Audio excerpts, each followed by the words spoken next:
Ay, kabalo ko mo in English. Pag-print mo.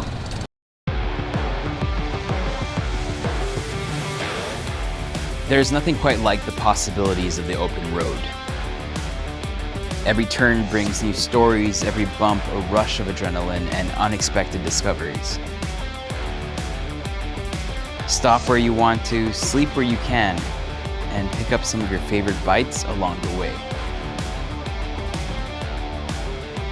This is Forager.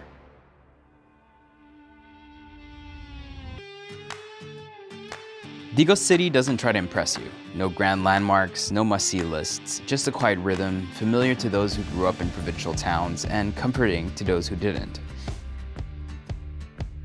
It's a city of habits, of early mornings, of people who know exactly where to go and what to eat because they've been doing it for generations.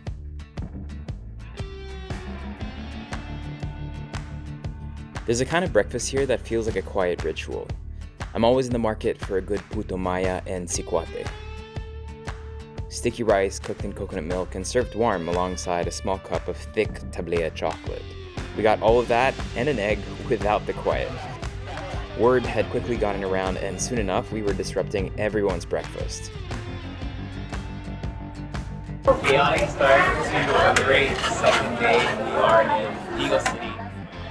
As you can tell, our mics were struggling with the chaos around us. I still really enjoyed sitting here next to an older man who had no idea who I was. He just found the whole situation really amusing. We exchanged a few words and a smile, and in those few seconds, I didn't know if I was filming something or just enjoying my breakfast.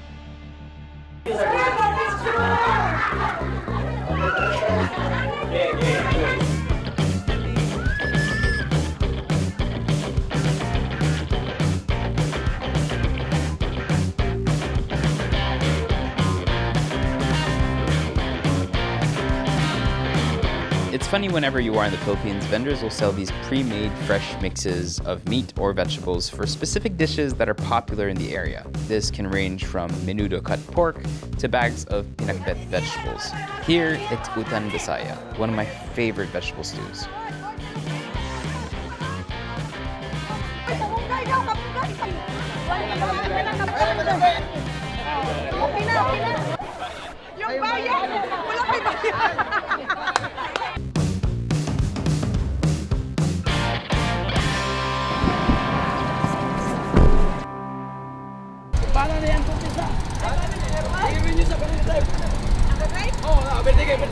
Ay, kabalo ko mo in English. Pag-print mo. Ano pita na yung ungo.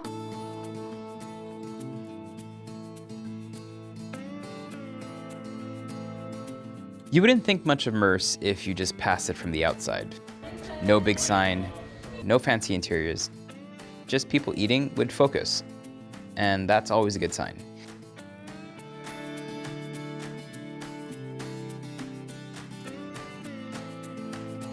Every town has a pasalubong center, and this is the one over here. This whole trip wouldn't be possible without Kumar and Ben. Kumar, you've seen before. Usually when we shoot around coastal areas in Mindanao, he's with us. He brings a lot of surfing, mountaineering, and local knowledge to the team.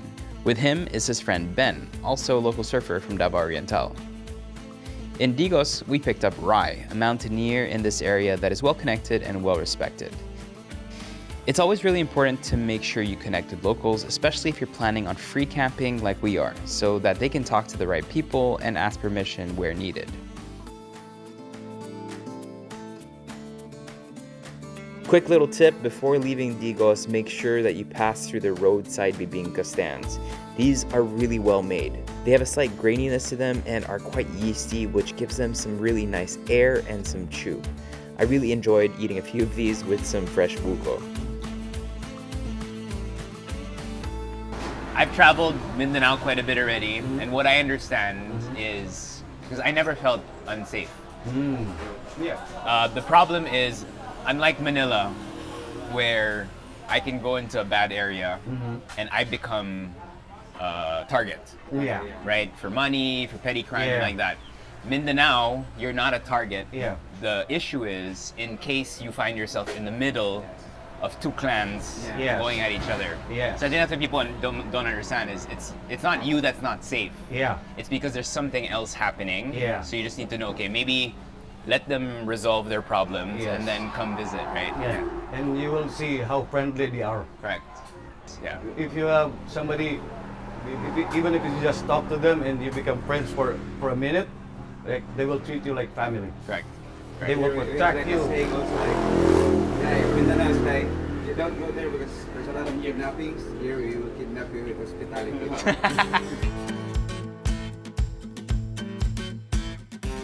Say the word Mindanao in the wrong crowd and you'll get raised eyebrows.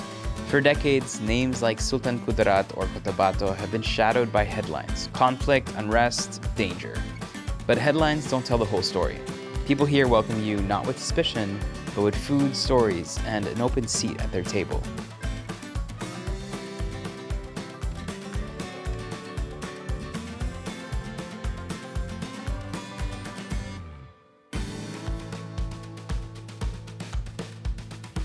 Trades that require patience are the ones that fascinate me the most. Pottery, something so common you probably never give it a second thought, is one of the oldest jobs in the world. It's a game of threes. It takes 3 hours to mix the clay, 3 days to preheat their massive oven, and 3 weeks to dry everything before it's ready. The clay quality has changed over the years, but their dedication to a high-quality product has remained true. These parayoks aren't just functional. Their porous ceramic walls are perfect for slow, even cooking, letting steam escape just enough to prevent burning and adding flavor you won't get from steel. Digos became known for these pots because local clay has just the right balance of texture and minerals, and the city's potters hold decades of inherited knowledge. Each palayok you see here is shaped by dusty hands, fired over open flame, and sun-baked by local craftsmanship. So mga second generation kayo ng clay Ano makers? na, third na po. Third na? Yung Wow. lolo ko, tapos sa pasa sa papa ko, tapos Tapos ngayon ikaw na. ako na ang nag-manage.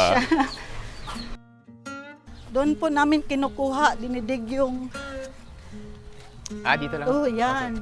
Pero puno siya ngayon ng tubig kasi laging umuulan, sir ba? Oo. Tapos naiba yung quality ng clay or Yung second layer na talagang ginagamit namin sa yung second layer is Yup, yung best quality? best quality. Okay.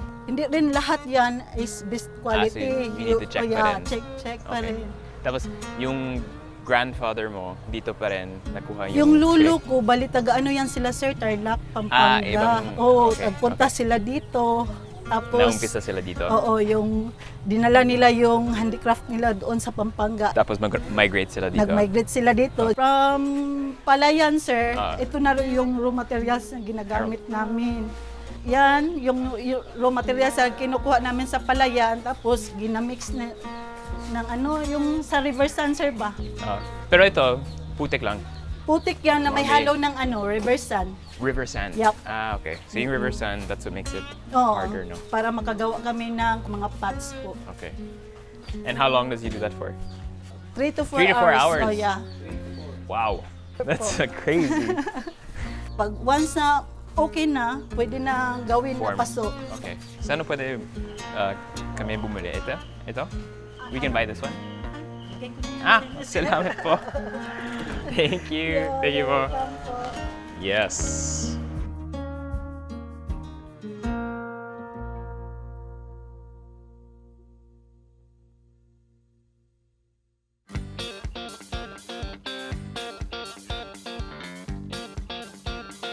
I like switching to sports mode when we have the space to play and there's not too many cars and it's safe to go fast because once you press it, you really feel and hear those gear changes and it really kind of gives you that extra oomph for those provincial roads when you need to make some lost time. The Ford Ranger Raptor stands out as the best truck for adventure thanks to its perfect blend of power, comfort, and innovation. It offers a commanding presence on any terrain with its wide stance and reinforced frame, while features like the Fox shocks and front and rear locking differentials make technical off-road maneuvers effortless. Inside, the cabin balances durability with comfort, offering supportive seats, a massive touchscreen, and premium audio to keep you comfortable on long expeditions. Whether you're hauling gear into the mountains or just exploring remote coastlines, the Ford Ranger Raptor is built to take you further, faster, and with total control. Lake Lutayan sits in Sultan Kudarat, not far from Cotabato. What you'll find here isn't industrial ponds usually resulting in a muddy tasting fish. The cages here are open in clear, deep water. For the locals, the lake isn't just a backdrop, it's a partner. Before entering, we were told we had to give thanks and recite that we were back to where we were born. We were told not to mention things like how this was our first time here, and instead treat this like it has always been our home. The cool highland water, regular plankton cycles, and simple farming methods produce tilapia that's free-range by default and grown in harmony with the land with no additional input. So, ang total of the Lake Buluan consists of 6,134 hectares. Okay, 6,000 hectares. Oh, Wow. ito yung pangunahing source of income namin dito sa Lutayan, yung pangingisda. So dito po na site is, dito nag-hunting ng isda. So ang tinatawag namin doon is bukit ang ginagamit or yung panghuli fish hunting.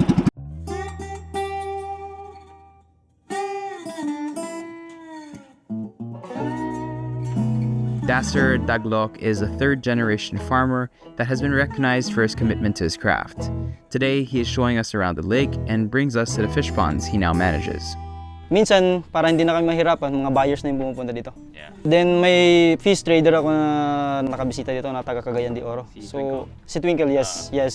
So, yun talaga yung nakuha niya, nabili ba niya dito sa Lake Lutayan is yung practices ng organically kasi lahat-lahat daw na napuntahan niya is puro commercial feeds yung ginagamit. Pang-umpisa pa lang, yung pinakamahirap is yung pag-assemble ng nets. Yeah.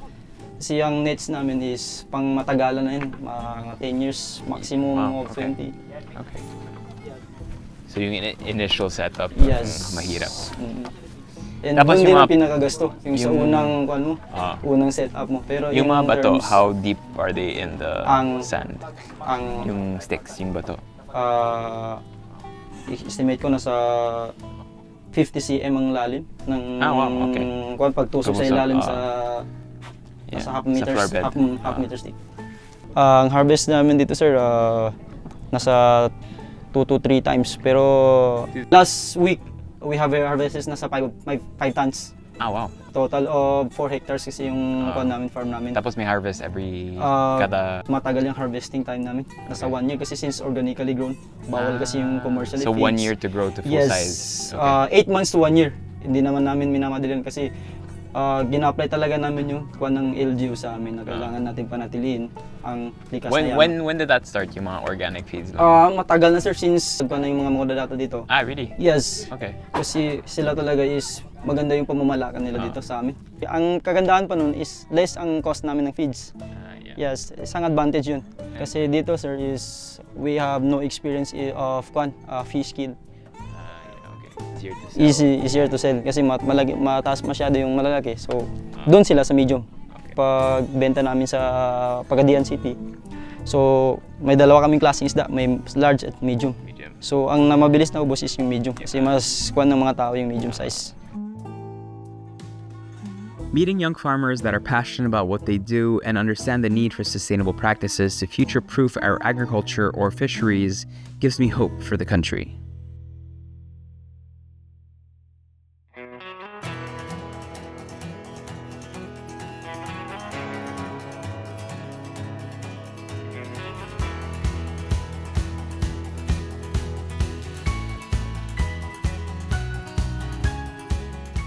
Lake Sebu isn't just a body of water. It's a sanctuary carved in highland mist and cultural depth.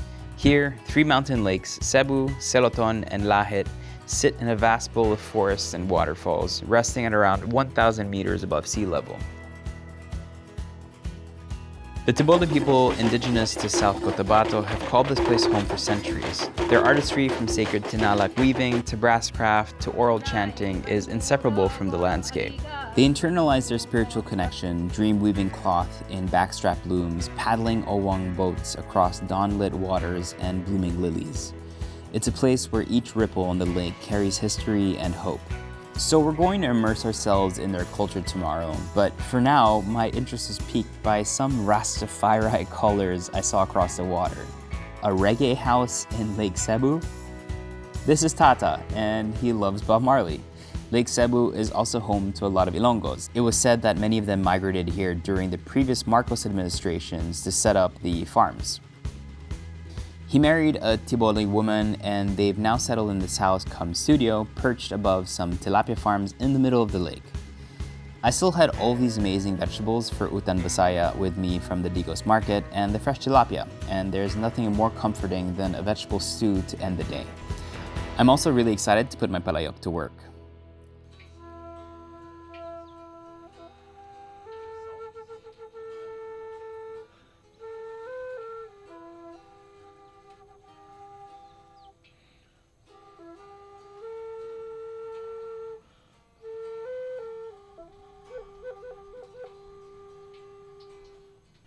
So why did you decide to live here? Kasi dito maganda.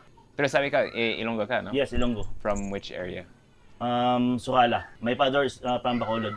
Okay. Tapos your wife is Tiboli. Tiboli. So this is her family's land and piece. So why did you decide to come here and start your workshop here? Ano kasi, mahilig ko magturo sa mga bata. Lahat na sculpture, painting, gumagawa ako ng crafts. And are you a big Bob Marley fan? When did you decide to paint your house green, yellow, red? Because I love reggae. Yeah. I'm a Rasta man. Dati na ako dreadlocks. Ah, really? Okay, cool. I'm a percussion sa banda. Percussionist. Reggae. Nice. When you look at all the houses, they all look the same. And then you see your house, you're like, whoa, that's pretty cool. Can I use your kitchen to cook something? I have tilapia from the lake. Okay. From Lake, so I need to cook it. Yeah. Okay, cool.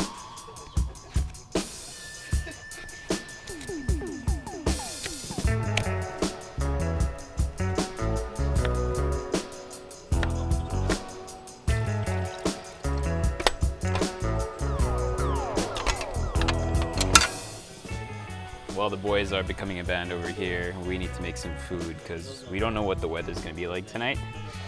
So I'm making a quick Utan Bisaya or something inspired by it, just a really quick, simple stew.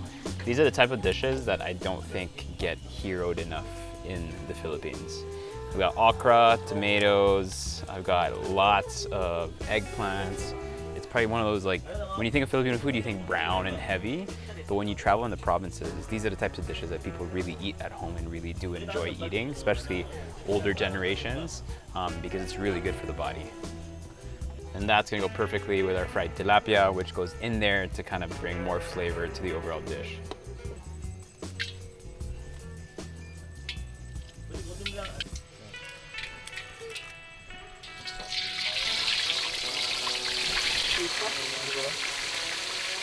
They're saying hi.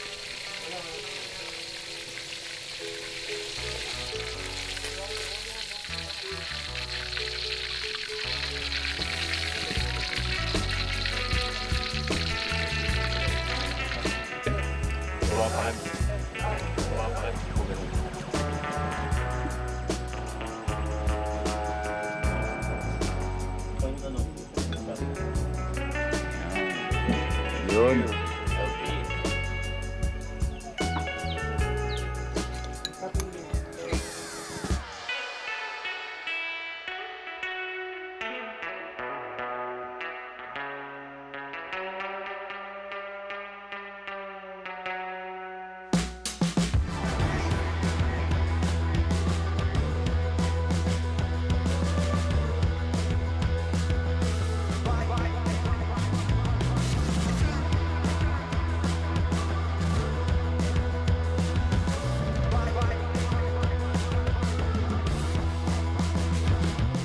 Bellies filled, we started looking for our campsite. We had one planned already, but the way up was not easy. After a long climb, we were greeted by the most beautiful view, but rainbows are usually a sign of things that have passed or rain that is about to come. And unfortunately, in the distance, dark clouds were brewing. So quick update, as is always the issue with this show. As you can see, we had a clear view for a couple of seconds, and then now the heavy fog's coming in. We can hear thunder. So we are 80-90% sure that it's gonna start pouring. If it starts pouring here, we are absolutely stuck on the mountain, and then tomorrow we can't get down because it's gonna be way too slippery. I don't think there's a safe way for us to get down or up if it's really raining. So yeah, that's the update. There's no clear plan yet. But with Forager, there's always a plan B and a plan C. We'll get back in the car, go back down before the fog comes in, before it starts really, really raining hard, and then we'll figure it out.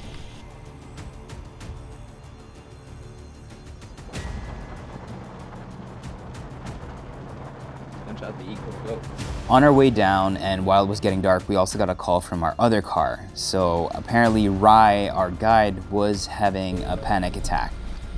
His BP was through the roof, and they were told that they had to rush him to the hospital, which unfortunately was not close by, so they went to a smaller one, and eventually were told that they had to go to the bigger one an hour and a half further down the road.